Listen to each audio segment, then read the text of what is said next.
all know me. My brother was J. Felix St. James. He was killed in the Battle of Shiloh in April of 1861. He was the first guy from St. Genevieve to volunteer in Union services. And he gave his life in defense of the Union. I'm here to tell you today that we have gotten new orders from St. Genevieve. I have a telegram, office of the military telegram, office of the Provost Marshal General, District of Missouri, Iowa, and Illinois. Dated September 3rd, 1862. Special orders number 61. As of this date, Gustavus St. Gen has been appointed Provost Marshal of St. Genevieve. That's why I got this badge. County, and that his orders are to be obeyed and respected accordingly. As Provost Marshal of St. Genevieve County, you are authorized to exercise your discretion and judgment in the disposition of cases of disloyal persons arrested by you. You may require an oath and a bond, with or without the security. When parties have given aid and comfort to the enemy, or openly encouraged the rebellion, you may require them to postpone and hold them in confinement until they comply. And if after taking the oath, they are guilty of any disloyal act, they are liable to be tried and punished for violation of the oath. Signed, Colonel E.G. Farrar, General Provost Marshal, and H.W. Halleck, General-in-Chief. So you heard words. Yeah, they're a bunch of drunks. All of them. They're a bunch of drunks up there. Just ignore them. No, they're not. Oh, that big talk's a bunch of diddly squat. I am the Provost Marshal, Well, good. and as of today, Chief cook in bottle of water. as of today, I'm declaring this county under martial. No! You ain't doing that. No! We'll haul you out on a rail, buddy.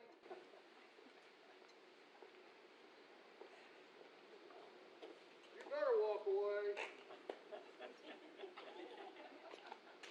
Okay, I'm gonna leave now. Oh, what we got here? Looks like some blue scumbellies come walking down the street. Ah, there's more of them. What's that smell? You stepping something? Yeah, you buddy. As you were, Sergeant. Hey, where'd you get that fat boy?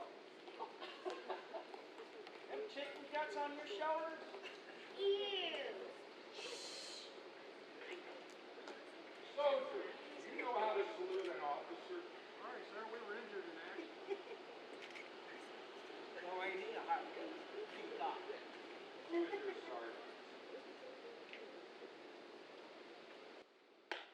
He can't salute, his arms are broke. What's the matter with you guys? We'll deal with this later. Why don't you leave them sit there in the shade and rest a while? They're gonna need it. You need to pull up your pants, Bluey. Where's the Provost Marshal? Provost Marshal. He got scared and left. There. He done got scared away.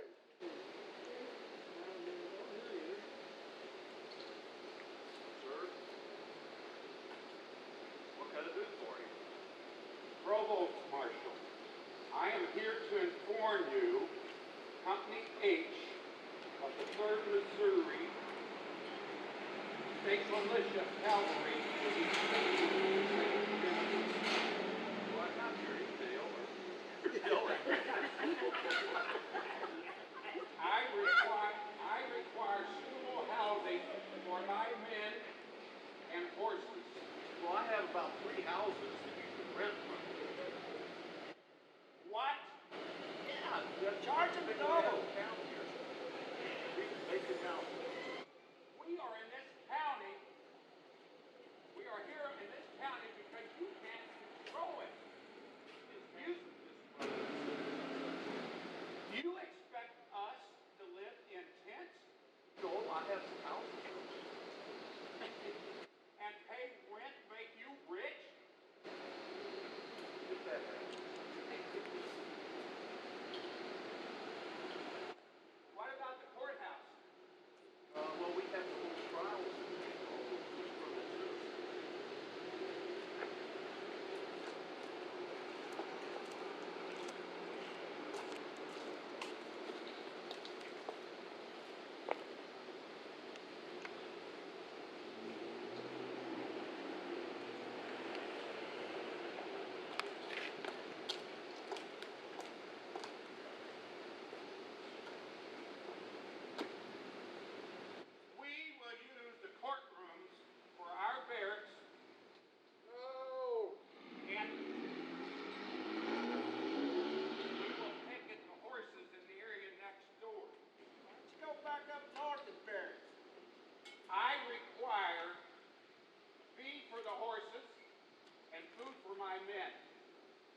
items. Yes, sir. I have 60 men under my command, along with horses. We will take care of it. They arrive in 2 days. We'll be ready, sir.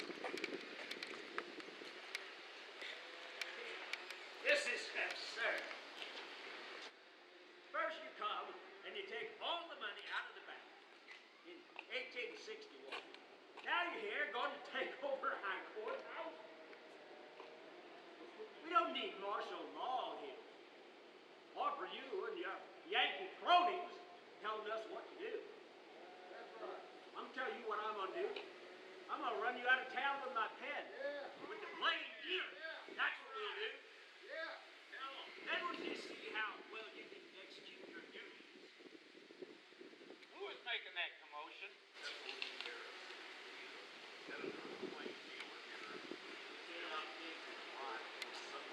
We are not.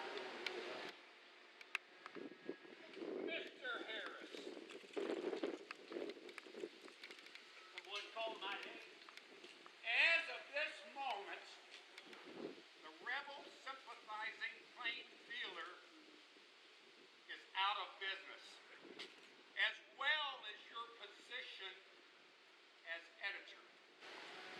We'll see about that, sir. If you try to start another paper, you will be arrested immediately, taken to jail, and transported to the nearest federal facility for prisoners. I just like to see you do it. I should like to see you do it. We still have our rights here, you know. Maybe I should turn over my pen to someone here in the crowd. They can take over for me. Mr. Harris, we are under martial law. I am the law, and you are out of business. What do you folks say about that? Freedom of the press? Sergeant, take Mr. Harris into custody. Is that what you're going to do to freedom of the press? Here we go. What you going to do about it? Need a gun to take that guy and place him under arrest? He ain't armed. What do you northern guys are? You're a bunch of bullies. Going to take away I'll be in my office. trial by jury next?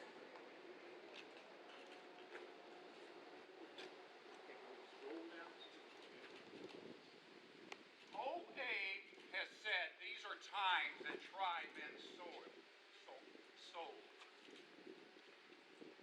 Is this what you call your peaceful mohawk? If any of you have any thoughts of aiding and abetting the rebel army or those bushwhacking guerrillas, consider this. Hooray for Poison Gray! Those actions are treason against the Union. God bless Jefferson Davis. You talking about me? Quiet, Sergeant. Quiet, Sergeant. Y'all just wait till old Sam comes riding into town. And those actions, if you take any of those actions, your souls will be tried. You're already being tried looking at you.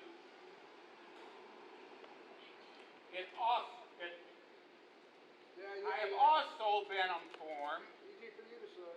I've also been informed that the soldiers of the St. Genevieve militia are abusing their powers, and there is poor conduct on their behalf. Certain members of this community who sell alcohol are giving free drinks to the militia.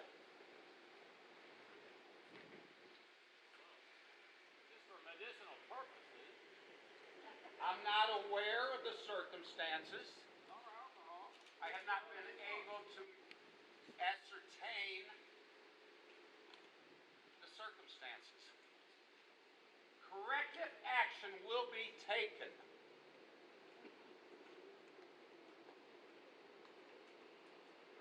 troops to attention.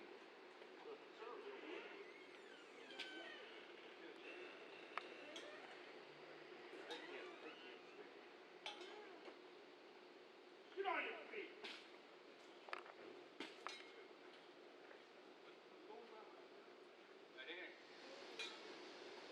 Attention to orders.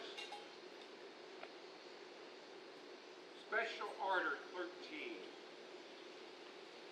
There having been complaints made to this office of conduct disgraceful to a soldier of men belonging to the St. Genevieve County Militia, it is hereby ordered that all members of said company will from this date remain in their camp unless furnished Well, with a that's our pass. boys.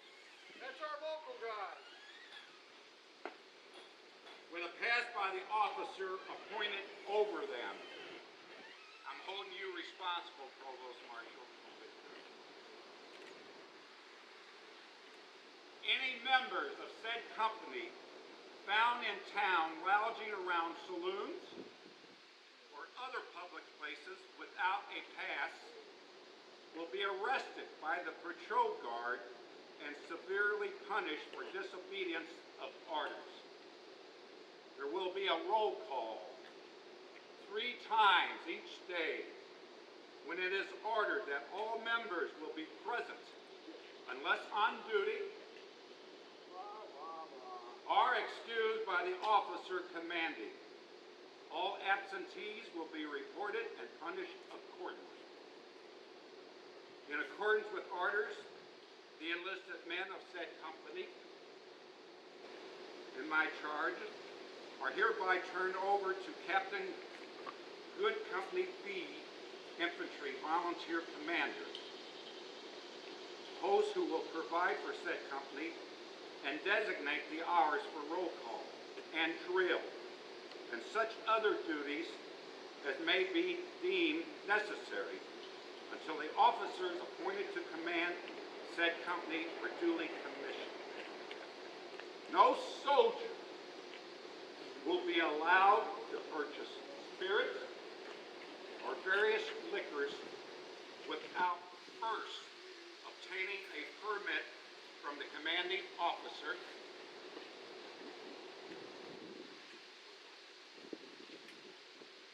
Don't you hang them orders in the outhouse. We need some paper. You can't get to 3 anyhow because you can't count that high. Beer never hurt anybody. And permits for each purchase will only be granted in case of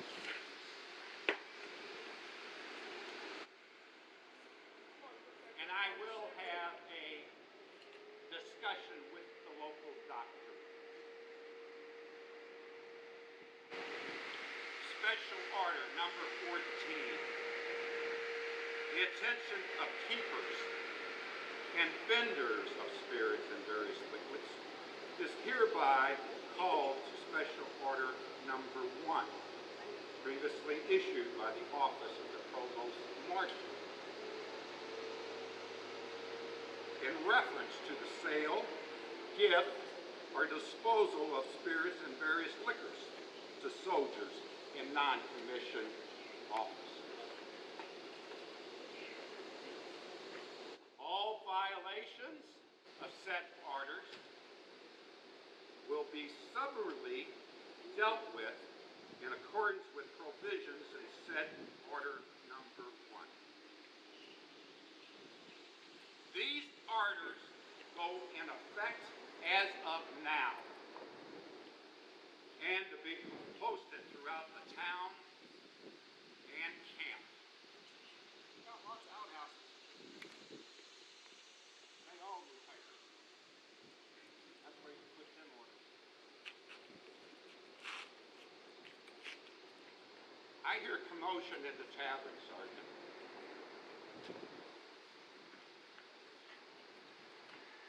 What's going on in there?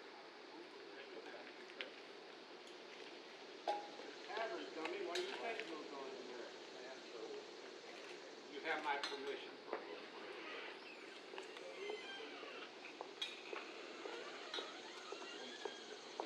Bring me a mug of ale when you come out.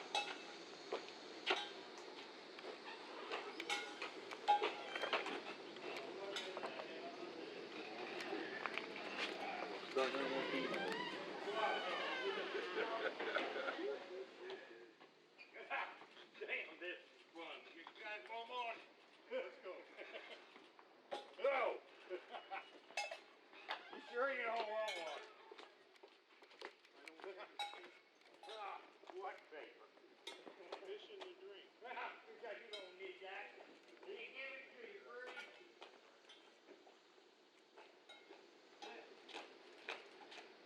Salute.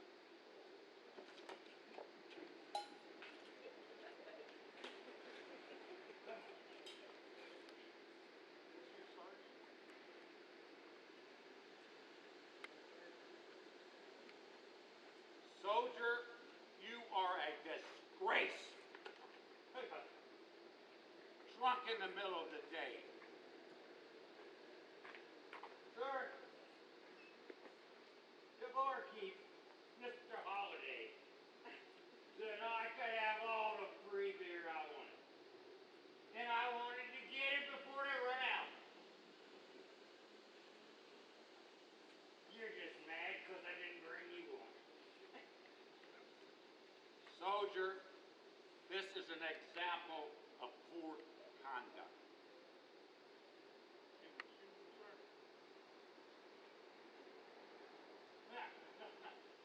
Take him to jail. Oh, let it go. You will be sentenced for 1 week, confined in the jail. And then I will decide what to do with you. I hope they got a good cock.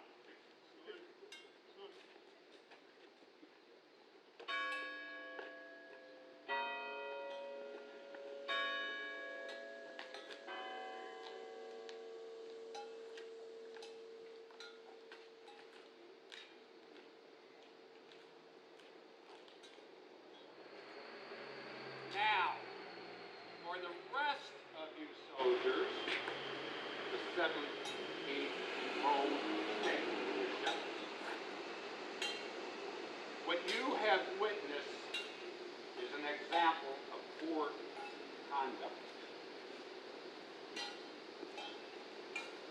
That type of action will no longer be tolerated. Any violations will be dealt with harshly.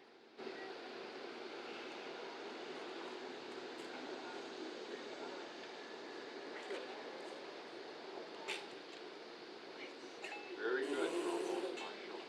Remember my orders. I have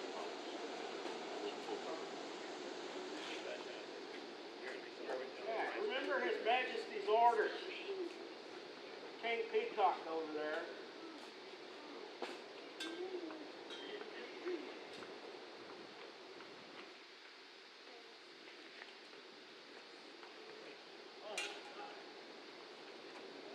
I think we got General Price's scout here. Barry mentioned General Price. You'll be sorry when General Price comes through here. He'll take care of all this problem.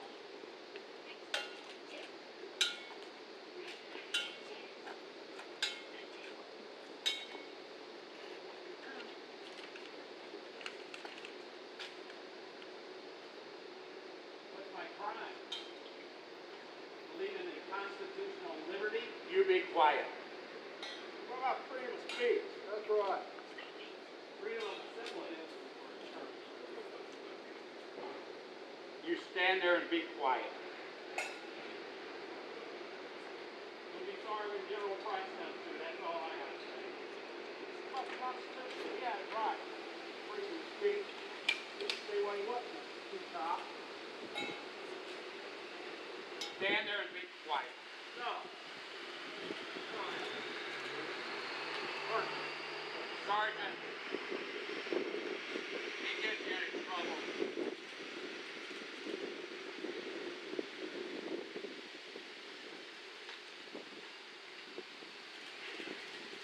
Now walk in the street.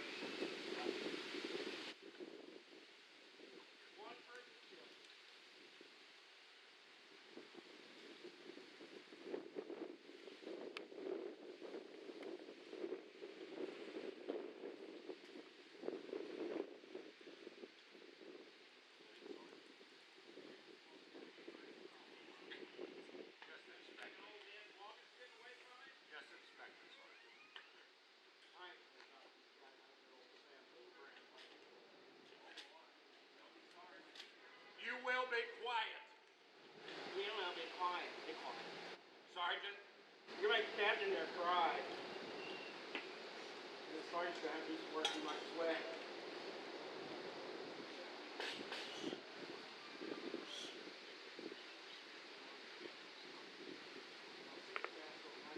No.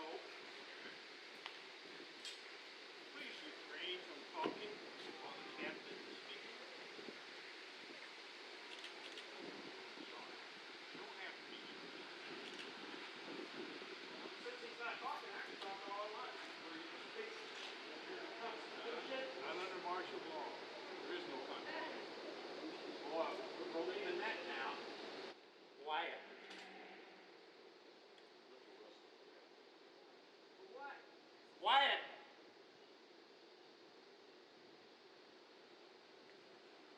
Gentlemen, we are under martial law. Oh, we're under a tree.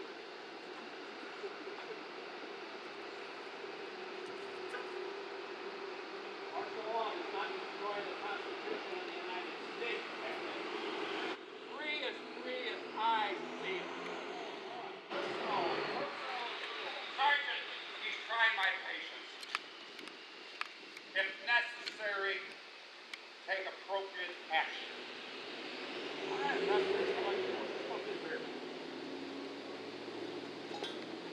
on, Rip. You are arrested and will be thrown in jail and transported to the Gratiot prison in St. Louis at my earliest convenience. I've never left the county before. Sergeant, take him away. Who does? Back up the boys. Ah, Sam will bring me some more.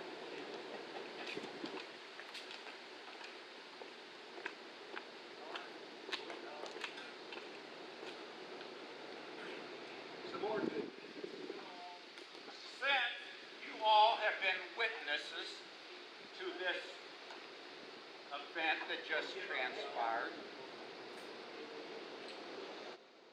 be aware, we are aware, be aware, we know of other citizens in this community, and we are watching them.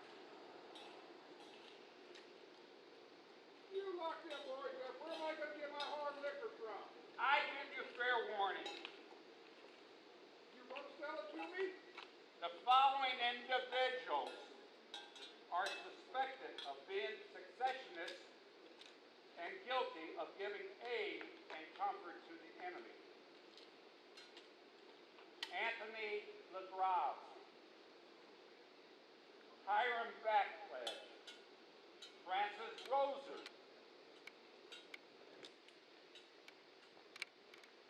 Felix Roser, Furman A. Roser, Ellie LeCompte, Franklin Leavenworth, Felix Valley, C.C. Roser, D.C. Little, John C. Watkins,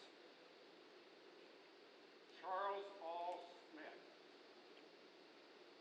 I have sent your names to the Provost Marshal Commander in St. Louis. They do have rooms prepared for you. All I need to do is give the word, and you will be on your way to St. Louis and Gratiot Prison. There are too many Southern sympathizers in this county, and martial law will continue until the end of the conflict and the Union is preserved. Go about your business, but report any treasonous actions to me so I can deal with them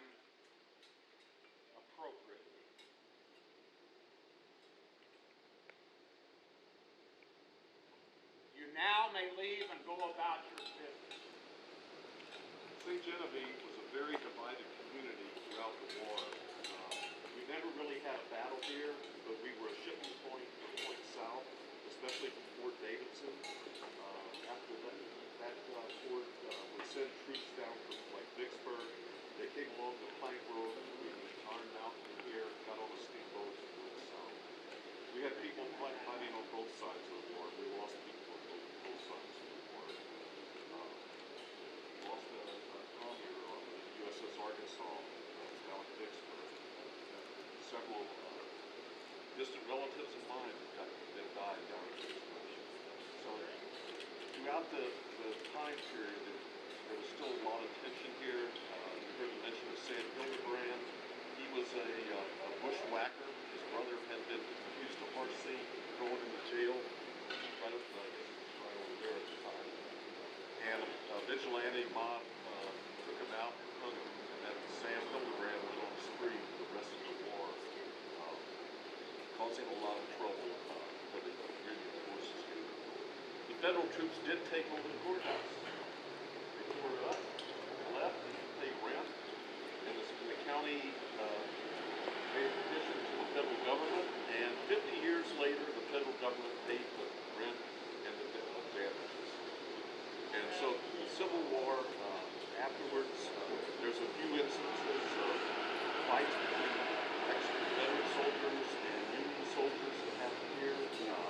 We had a strong contingent of the Grand Army of the Republic and the Sons of Union Veterans of the Civil War. We are the Lieutenant Colonel J. Felix St. James, Camp 326 of the Sons of Union Veterans of the Civil War. And we set up a small camp display. We have a list of over 800 St. Louis County residents that fought for either the Union or the Confederacy. You have to remember we had a strong urban population by that time. It was really pro-Union. We had a lot of people from Kentucky and Tennessee in the old French that sometimes the north side of the south. If you come over and find out if maybe one of your ancestors fought in the Civil War, look at some displays, find out about the camp life of the soldiers. Just enjoy the rest of your day. Thank you again, St. Genevieve. Thank you.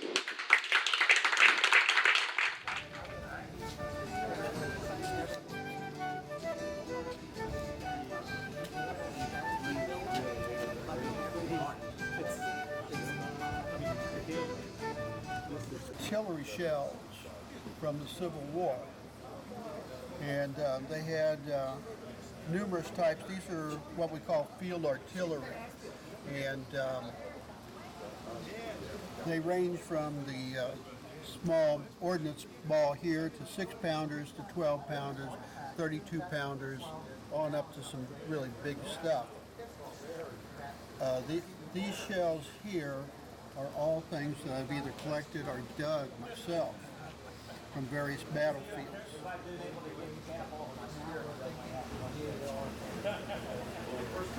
This shell here is called a Hotchkiss round, and it's a 3-piece shell from the Gettysburg wheat field area. I was very lucky to get that many years ago. It has a cup here, the lead banding, and then the nose, which fits down into the cup. Well, they would put a fuse in here, and these were flame grooves. When the cannon went off, it pushed the cup up against the lead banding, which took the riflings of the cannon. The flame grooves would come up through here and light the fuse. Then so many seconds later, it would blow up.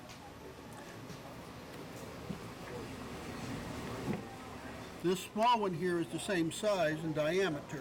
This is from the Battle of Pilot Knob, Missouri. We dug out quite a few of these. These came out of the ordnance rifles. We've found a lot of fragments to these, but we've never found a whole one. When I'm saying we, I mean my hunting partner and myself. This is called a parrot shell. I dug this back in 1977 at the Battle of Stones River, Tennessee. This shell should have gone off, but the ground was so soft that when it hit, it actually fizzled out the shell. It blew out the fuse, and then just like a firecracker, it just went and burned up the powder. This shell here came out of Jefferson Barracks. There was a group of them that were found years ago, and I managed to get hold of this. This is called a James shell, and this particular variety with the openings here we call a bird cage. This is also another type of James shell here. This is from Vicksburg. Well, it's just what I've got copies of. Let's see. What else? Then we got 12 pounders and 6 pounders. This is a lead banding off of my Hotchkiss, and this is from the Battle of Pilot Knob. Usually it blows up into a lot of little pieces, but this is a really big chunk, and you can see where it took the riflings of the cannon. The mortar was very important during the Civil War, and this is just a small one. It would take a small grouping of balls here. This is called grape shot, and we just put that down the barrel like this, and then a couple of teaspoons of powder would send this thing flying. If we didn't want to use that, then this type of ball would also go down into the cannon, and they could use it either as exploding shell or as a solid shot. Now when you get into the bigger cannons, like the 12 pounders here, this is a grape shot also. It had 9 balls in it. When it went off, it blew apart and simply sent those out like a shotgun. This piece right here is called a canister, and it's filled with 49 little balls like this. And so when the cannon went off, the tin blew apart and sent this out like a big shotgun going off. And there's areas that we've been in that we would dig 20 of these things in an area of 20 feet square. It's Doug Roussan. I live in DeSoto, and I am the part of the General Thomas C. Fletcher Camp 47, Sons of Union Veterans of the Civil War. And today we came down to support the St. James Camp while they're doing their demonstration today. So. Okay. Yeah, and this is one of the first ones that actually had the rifling in the barrel too, wasn't it? It actually, well, the Enfield had it. I didn't realize the Enfield. Yeah, the Enfield had it, and it shot a 58 caliber mini bullet, just like the Springfield. But the difference being is the Springfield had what they call rifling, has a twist to it. Right. And the British Enfield and all the other rifles that were manufactured at that time only had like a half twist. In other words, the rifling only twisted like half, where the Springfield actually had somewhere between 3/4 and a full twist to it. So the length of the barrel, it had a complete twist in the rifle. That's what made this so much accuracy. Yeah. And of course, both of them was a 58 caliber, both the Enfield and the Springfield. Very nice. This was accurate. A Union sniper, or a Union, what they would call a sharpshooter. Okay, to qualify for a Union sharpshooter, you had to be able to put 4 of 6 shots, okay, 4 of 6 shots in a 6-inch target at 500 yards. Now think about that. That's 5 times the length of a football field. I can't see that far, much less put 4 of 5 shots in a 6-inch. No, but if you look at the peep sight on here, it's got the main peep sight is far up to 300 yards, and you flip this up, and that's 300, and you flip this one up, and that's 5. It's actually marked on there 500. This is the real thing, by the way. These are non-firing replicas. This is a real Springfield. It's worth about $1,000 the way you look at it right there. It's a reproduction. It's not. That's stainless, right? No, that is not stainless. Oh, really? And that's what I was going to say. If tonight I will have to tear this gun completely down, and clean it, because my sweaty fingers on that barrel, if I didn't, tomorrow morning you'd actually see where they've rusted into the barrel. So you actually have to buff it down, and with powder and so forth. They didn't bloom back then? No. Some of the first blued rifles was actually, I guess some of the first blue ones was the Henry. And that was only issued like not even 2 years from the end of the war that they issued the Henry. Lincoln's generals convinced Lincoln that don't give our troops, and they were ready. They were in arsenals, ready to give to the Union troops in early of 1864. But the general told Lincoln, convinced Lincoln, don't issue them the repeaters because they'll waste too much ammunition. And granted, that Henry actually took the place of 15 soldiers. It fired 15 shots before you had to reload. Where this was, if you could get, well, infantry was trained to do 3 rounds a minute. I've been firing this thing at reenactments and stuff, and the best I could do is about a round and a half in 3 minutes. But a regular infantry soldier was trained to tear off. Yeah, actually, they would tear off, take a paper lady out of their bullet pouch, tear off, and that, by the way, was one of the requirements of an infantryman, is you had to have teeth, and that was to tear off the tab on a paper lady, and you'd tear that off, pour the powder down, and then you'd squeeze on it, and that would force the bullet. Here's a cutaway of a paper lady, what it looked like, and then you would pull your ramrod, ram it. Okay, that's 60 grams is what the standard load. Wasn't there another gun besides the Henry that Lincoln picked as far as troops? No, that was earlier in the war. They thought this was the answer. It was actually, would actually fire 6 shots before you had to reload it. It still had to be loaded,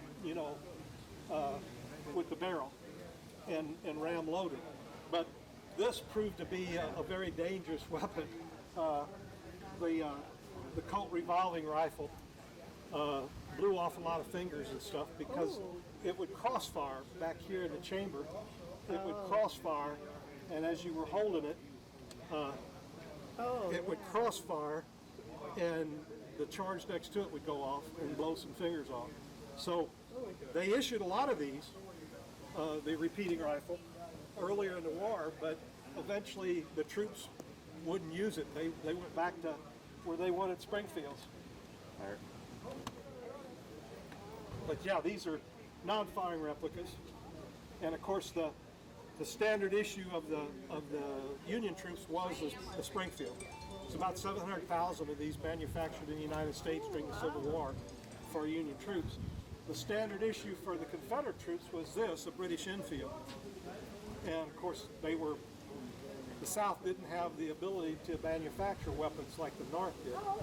So they imported most of their weapons, were imported basically from England, from the British, and from France.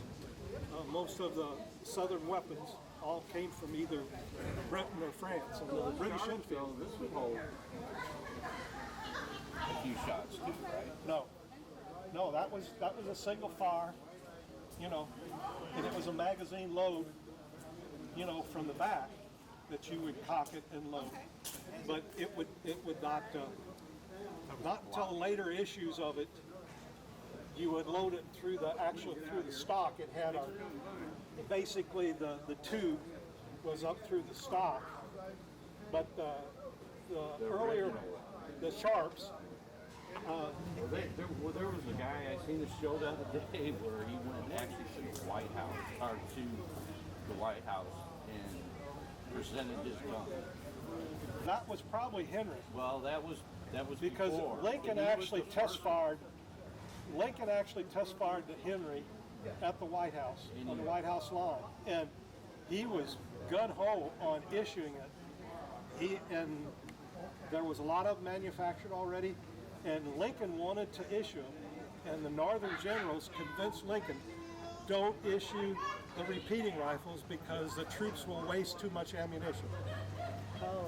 Because yeah, it basically took the place of 15 shot. You know, it was a 15 shot before you had to reload. So Oh, wow. it could actually take the place of 15 infantry soldiers. But it wasn't issued until actually about 8 to 10 months before the end of the Civil War, yeah, in 1865. Yeah. But yeah, the Springfield it's a very accurate weapon. It's really, and it's fun to shoot. I've actually shot target with this gun. It's accurate. It's heavy. Yeah. And then when you About right for the. when you take that, and of course to level that, you know, to fire that, especially if it's a range, and then if you put another 2-pound bayonet on the end of it, you know, now it's really try to level that now with the bayonet. More fun. Yeah. You know, Coming down. yeah. Thank And of course, they had, when you fire this a lot, and at reenactments, of course, you're firing blank rounds. But I've fired this thing so many times at reenactments that the barrel will get so hot that you can't touch the metal part of that barrel. And back then, because of impurities in the black powder that was produced, you would get where your gun would jam eventually, and you couldn't actually ram the bullet anymore down the barrel, the mini shell. Right. And they had, and most people don't realize, they have what they call a Wagner shell that actually had like, for no better, it was a standard mini bullet, 58 caliber. But on the back side of it, it actually had a steel, wasn't made out of lead like the rest of the bullet was, but it actually had a steel, what actually looked like a metal washer on the back side of it. And back during the Civil War, in your pack of shells that was issued, this was the packet that was issued, held 10 of your paper ladies in there, and then one other wrap of 12 caps. And the caps, of course, is once you have your barrel loaded, you bring it up to the cock position, and you put the cap on the nipple here, and then you went to full ready and then fire. But every 12 shots in that pack, every 12 packs that you would fire, you would get a Wagner, a cleaner. And you would fire that, and what that would do is it would clean out all the lead and the powder residue that would be left in your barrel. That steel scraper would actually clean your barrel out. Very cool. Yeah. Sir, thank you very much for the knowledge. You bet. You bet. Appreciate it. Thank you for letting me hold your firearm. Most people don't, they look at that and think, oh, Military man. it's easy, but, hold it. No, that's all right. My wife, Melissa. But yeah, it's interesting. And another interesting thing that we've been playing around with, if I can find what I did with it, and stuff. Back during the Civil War, and this here again is a reproduction that I actually made. But nowadays they have, for sharpshooters and infantry, they have rangefinders. Yeah. This was a Civil War rangefinder, and this is what it actually looked like. And you would calibrate this thing, and you would put a knot in it. You would mark out a distance like 500 yards. Okay. Okay. You would mark that out so you knew that you had a definite thing to go by. This angle here is a mathematical thing, and by putting this in your mouth, and you would do this, and that knot there, you would hold in your teeth. Another Okay? reason why they needed teeth to be a. Yeah. You would hold this up, and this was made, you notice here it's marked infantry and cavalry. Right. Well, the infantry scale over here, as far as yards out, okay, is based on a 6 foot tall man. The cavalry scale on here is based on a person sitting on a horse. So it was like 7, 8 feet high. Gotcha. And what you would do is you put this in your mouth and hold it at arm's length. And of course, this would be calibrated to the individual marksman, okay?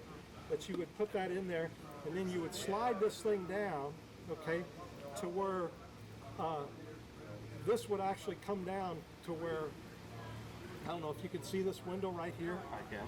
All right, and you can see how as you slide it down the scale, that window actually gets shorter. Right. Or as you get closer, it actually gets bigger. So if this would be if you're doing this to find out how far out a guy's standing out there shooting at you, you get him in here to where this is basically at his feet and this would be at the top of his head, and you would get it from this distance from your mouth. You would get it to where that would be in there, and then you'd look at it and read it. Well, he's 300 yards out there, or he's 500 yards out there. And nowadays they use a thumb or a pinky. Nowadays it's all electronic, and you look in your eyepiece and it tells you the yards or how many feet it's out there. Where this was and these were actually issued, and a brass one like this would be issued to a company sharpshooter. In other words, 1 out of 100 would have this in brass. Now, they would also make, this would go in a coat button, where it would hang on his uniform. They would actually make some of these out of silver plate, and that was for the regiment sharpshooter. In other words, 1 out of 1,000 was considered the best sharpshooter out of 1,000 men in that regiment. He would get a silver one, where the one out of each company that was the best shot, 1 out of 100, he would get a brass one, a rangefinder, and they would be classified as that company or that regiment's sharpshooters. And if they were looking to knock off an artillery guy firing a cannon at them half mile away, That's a good shot. they bring in the sharpshooters. That's a good shot. This thing could do it. Well, like I said, with the Springfield, you could put 4 of 6 shots in a 6-inch target at 500 yards. Now I can't. That's 5 times the length of a football field. Can't see that far. I can't see that far, Not without a much less put a bullet. Now, when you pop that peep sight up Yep. at 500 yards, what that bullet's actually doing, You got your heart. it's doing and you got this. the 80 times per weight. Yeah. Well, this here goes out to where you'd be out there not at 500 yards, but you'd be out there damn near at a half mile, to where they'd be taking shots at somebody a half mile away, and that bullet then is going. It's got quite an arc. Yep. Thank you very much, sir. Appreciate it. Can I ask you a question? My wife didn't have a camera with me being able to hold the farm. May I request holding it again? Sure. I would really appreciate that.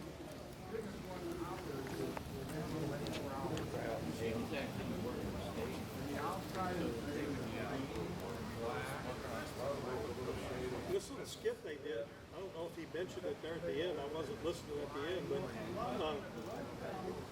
there was a lot of ad-libbing, but that actually happened. I mean, that skip that they did, that actually happened in September of 1862 when they declared martial law. And they lived in the courthouse for almost 2 years. The soldiers did in the courtroom, and only 2 years after the war was over was the county of St. Genevieve compensated for the use and the damage that was done to the county courthouse. The federal government the Department of the Army finally paid up and paid them for lodging or whatever for those 50 troops that were here. The troops were actually a regiment from Illinois. Yep. The locals, the 78th EMM, they never left the county of St. Genevieve. They were basically, what makes sense to most people is you say the 78th EMM and probably 85% of the names, the Union soldier names on there, were in the 78th EMM. They were National Guard. They were set back after basic training. They were set back. Most of them didn't have full uniforms. They were issued arms. They were issued weapons and trained to use them, but they weren't issued a full regular U.S. Army uniform. But they were sent back to St. Genevieve County to be held like in reserve or to guard roads and bridges and so forth. But as far as we've been able to find, the 78th EMM, they trained on weekends here in the courthouse square, and they were under the command of the provost marshal, which was Gustav St. James, and but they never left St. Genevieve County, and as far as we can find, never fired a shot at a Confederate during the whole war. But now, the other 25% of the names that's on there, and that was my great-grandpa, he actually joined the U.S. Army and was in the Missouri, the 47th Infantry. And they were all over the place. They were, in Shiloh and Vicksburg and other places. And a lot of them ended up in the Missouri 13th. But basically, and if you read between the lines, once Lincoln put in the draft, okay, now you got to remember that adult males during the Civil War that were considered for service was any adult male that was between the ages of 21, officially 21 to 70. You could still be drafted when you were 70 years old during the Civil War. So there was a lot of older Union, but when he put the actual, later on in the war, after 1863, when Lincoln actually put the draft and called for 100,000 more troops from the state of Missouri, they actually started drafting, and a lot of the Southern sympathizers, I guess you could say, are the ones that really didn't want to be drafted. They actually joined the 78th EMM to basically avoid being put in a regular U.S. Army unit, like my great-grandpa was in the 47th. So, yeah, they, and like I said, they never fired a shot. So they were just kind of, hey, we're farmers, just leave us alone. We don't want to fight. But on the other hand, you got to remember that in the 1860 census, and of course the U.S. Census was taken every 10 years just like it is now, but in the 1860 census, which was a year before the Civil War started, there were 465 slaves recorded as personal property in St. Genevieve County. So there was a lot of slaveholders in St. Genevieve County. And of course today's residents of St. Genevieve County don't want to talk about that. But you would report on your property taxes slaves because they were considered personal property, and you would pay personal property tax on your slaves. So there was 465 slaves that were actually on the tax rolls, but they figure there was probably twice that many, or as many as 1,000 slaves in St. Genevieve County in 1860. That most of your when you reported, you know, for your personal property, you didn't put your slaves on there because you'd have to pay tax on them, personal property tax. But so you're farther south. Well, you can see the Confederate, and that's the ones that we could find. Now the northern, the Union soldiers on there, which is 700 and something names on there, those are easy to find. The Union records and stuff. You could go to Washington to the War Department and you could get their muster papers, their payroll records, the whole works. But your Confederate records, most of them were destroyed in Richmond, so not very good records for Confederate soldiers. We're going to have to push off. Okay. Pleasure talking to you. Thank you for all your information. You bet. Have a great day. Have fun in St. James. Jail or the building on the end down here. This is the old brick right here, and this is taken from the cupola of the Southern Hotel over here. You know where I'm talking about? See the hotel down there? It's flying the flag. Yeah. And see the cupola up there on top? Oh, that's the cupola. That's the cupola. Okay. Yeah. That's where that picture was taken from. Shooting this way, and that was a Decoration Day ceremony when they were having the walk around here, and they would walk to the memorial cemetery and decorate the graves of all of the Union soldiers. And the guys in the black suit. Yeah, it was nice. All these guys, and now you got to remember, this is like 20 years after the end of the Civil War. So you notice all these guys in the black suits. How long are you going to be Okay, and most of them have these regular black hats on with an emblem on the front of their hat, see it? Yeah. And a ribbon on their coat. These are all GAR members. Now GAR stands for Grand Army of the Republic. I'd like to talk to Okay? one more man here. The Grand Army of the Republic was a Probably in the next veterans organization, very similar to the American Legion or the Veterans of Foreign War. Well, the veterans of the Civil War formed the GAR, or the Grand Army of the Republic. And this was when they all got together. You can see the band here, see the instruments? They would walk around the courthouse square and end up in the memorial cemetery over here, and they would decorate the graves of the Union soldiers that died or that were buried there. Not all of them died during the Civil War, but they were Civil War veterans. And the local camp was called the local GAR camp was called the Felix St. James, GAR. And eventually the GAR, they were a very strong, civic organization, just like the Vets or the Legion are right now in St. Genevieve.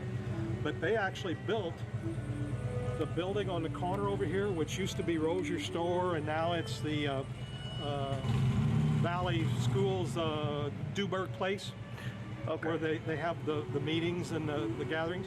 Well, that building was originally built as what they call the Union Hall. Now, when you tell people that right away, they think of labor unions and stuff, but it was actually built by the Union GAR or Union GAR members. And it burnt. It was completely gutted once, and they rebuilt the inside of it. But the outside, the brick walls of that present building, was the original Union Hall, and that was the center for, in the late 1800s, that was the center of a lot of the civic gatherings in St. John, weddings, holidays and so forth. That was the biggest hall or the biggest location for gatherings in St. James County. So they would gather at Union Hall. And if you go back to the paper records and stuff, you'll see where they always refer to Union Hall, that the meeting will be held at Union Hall. And that's what they're talking about. And eventually it became Yoker Store, and then that was Ben Franklin. There was a 5 and Dime that was on this one side, when I was growing up, it was a toy store, or Ben Franklin's Five and Dime, and the other side was Rozier's store, which was a clothing store, and furniture and clothing and the whole bit. And of course now it's Duberg Center that the Catholic Church owns and operates. But that was Union Hall. Yep. But this was the Decoration Day. Now, Decoration Day, Memorial Day, that we honor today as Memorial Day. Originally, Memorial Day was Decoration Day, and they changed the name of it from Decoration Day to Memorial Day back in I would say the 1930s, maybe. Yeah, I think it was one of the Roosevelt presidents that changed it from Memorial Day to from Decoration Day to Memorial Day. But this was the celebration, and the band where they walk around, and right here in this buggy, this was the mayor of St. Genevieve at the time, and the woman sitting there next to the mayor is the widow of Lieutenant Colonel Felix St. James that was killed, and the post and everything was named after him. She was the Grand Marshal that particular year of the Decoration Day parade. So that's her in the buggy here, and with the mayor. But yeah, and right here, let's see, where is he? Right here, this guy right here, that's my great grandpa. Oh, really? Yep. And all these guys' names are all on that list there somewhere. And most of these names on here, if you look, and if you see this 326 before their name, okay, they were all charter members. See all these 326s before the names? Those were all charter members of the GAR here at St. Genevieve. Okay, I see it. Yeah. Yeah, this is, and of course this building back here, no, it would have been there then. This building right here is what that building on the corner across the street over here, Duberg Place, the meeting, you know, Okay, yeah. belongs to St. John, the church. That's this building right here, and that was Union Hall. That was where all of your stuff in St. John. Of course, you can tell these are dirt streets. There's no no paved or graveled streets. That's all dirt. It's 1888 is when that, and like I said, there was all during the war. Before the war, there were a lot of black citizens in St. Genevieve, and if you look around the perimeters here, you'll see a lot of black members that are here, and you'll see, well, some black kids in these pictures, but these, if you look real close, there, and I think there's quite a few of them, but it was altogether different back then. In the mid 1800s, there was a big population of blacks in St. Genevieve, yes. So there's a lot of black heritage. Well, the Scott thing with the old brick building and stuff, the John Scott trials and stuff, that all has to do with history of the and Bob Miller could tell you all about that, more of the history, you know, of colonial history and before the Civil War, but that's part of our group. What we do is the genealogy thing, you know, on the people, what St. Genevieve was like during the Civil War, what was going on. It's interesting to read personal letters and stuff of residents of St. Genevieve and what they went through during the Civil War and what they didn't go through. It wasn't bad in St. John. There was never any shots fired that we know of in St. Genevieve County. you know, that come close during Price's raid when they come up and took Pilot Knob, Fort Davidson. 47th Missouri was actually stationed at Pilot Knob, and Company K of the 47th, which my grandpa was part of that Company K, they were at Pilot Knob like a week before the actual battle, and Company K, 100 guys, most of Company K was made up of soldiers from St. Genevieve and Perry County. Company K was sent back to St. Genevieve County during that battle over there. My grandpa was not in the Battle of Pilot Knob. He was sent back here with Company K to guard the port and the roads here in St. Genevieve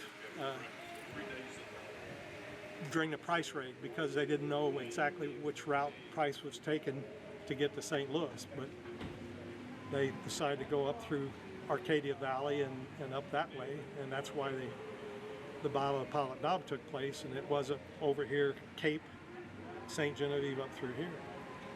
But yeah, Company K was sent back to, and they actually, when they had word that there was 10,000 of, I think, Maraduke's Confederate troops coming up out of Arkansas, and they were coming right up through St. John County, Company K actually was transported into Illinois because they were greatly outnumbered and they knew they would have been taken prisoner or massacred. So they actually went across the river during that raid and then come back after the battle was fought and after the troops went on west towards Jeff City.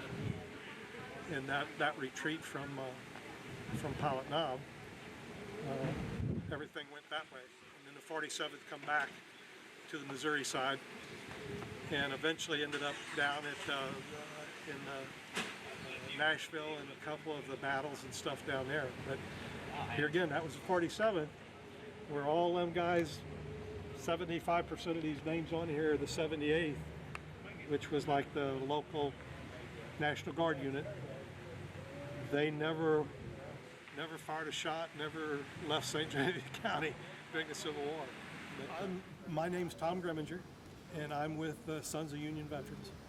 One of the qualifications of being in the Sons of the Union, which is a national organization, there's like 6,000-7,000 Sons of Union Veterans in the United States, but one of the things to get in our organization is you have to have a direct blood relation that actually fought for the Union in the Civil War. Yeah. My great-grandpa's name is on that list over there.